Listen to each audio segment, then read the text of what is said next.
I guess in China's case, they actually did reform the system. Wait, that's not exactly the way you described. You have a point. You're onto something, Yeah. DK, but it needs to be qualified.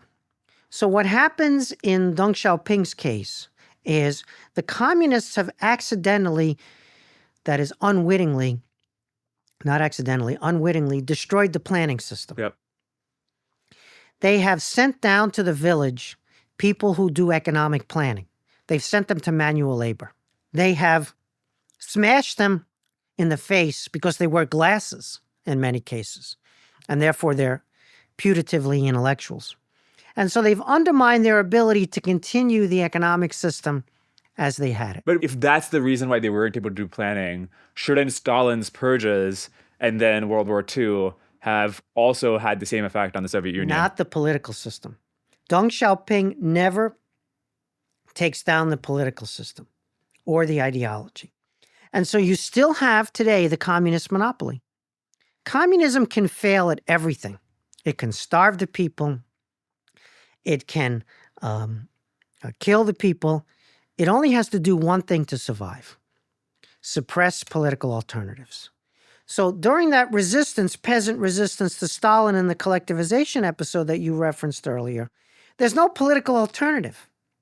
There's no other place for them to go and say, we don't like the injustices of the czarist regime, and we don't like what communism is doing. Therefore, there's something else that we can go to that's an alternative. Communism has suppressed all the alternatives. So it's either return to czarism or keep communism. Right. And so in the Chinese case, you have something quite similar.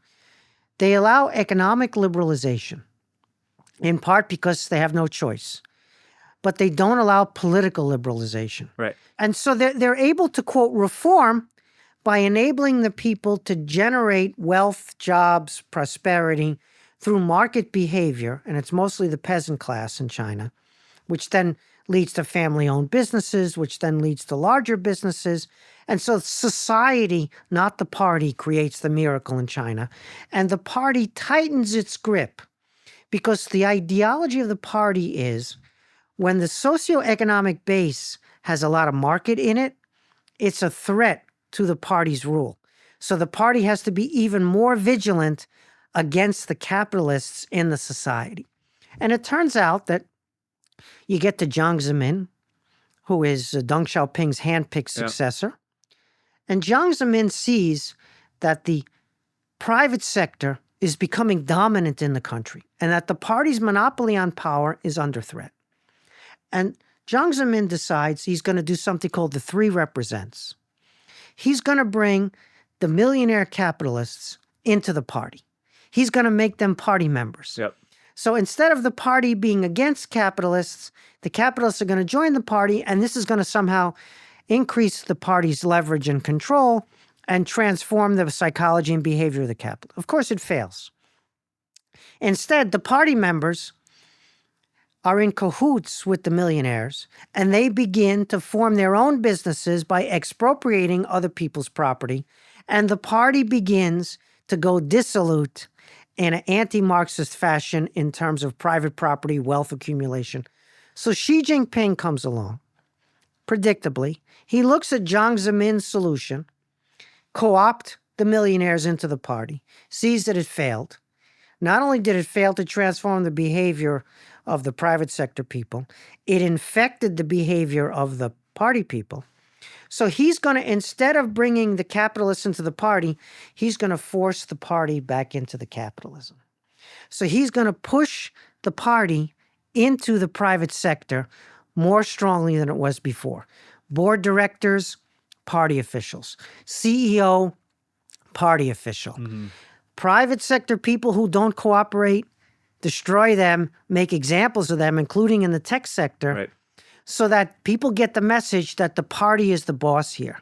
So you have a kind of natural progression where you open up the system economically in order to drive jobs, prosperity, wealth, because you've destroyed. People say the Communist Party brought 700, 800 million people out of poverty. No. The Communist Party put those people into poverty. Mm-hmm. Why are 1 billion plus people in poverty? Because of the party's rule. It's the people themselves. They lift themselves out of poverty. And so the communists have to reassert their control, their Leninist monopoly on power, because the very thing that has rescued them, the diligence, entrepreneurialism, ingenuity of the amazing Chinese people and of that society, is now a threat to communist rule. If you enjoyed this clip, you can watch the full episode here and subscribe for more clips. Thanks.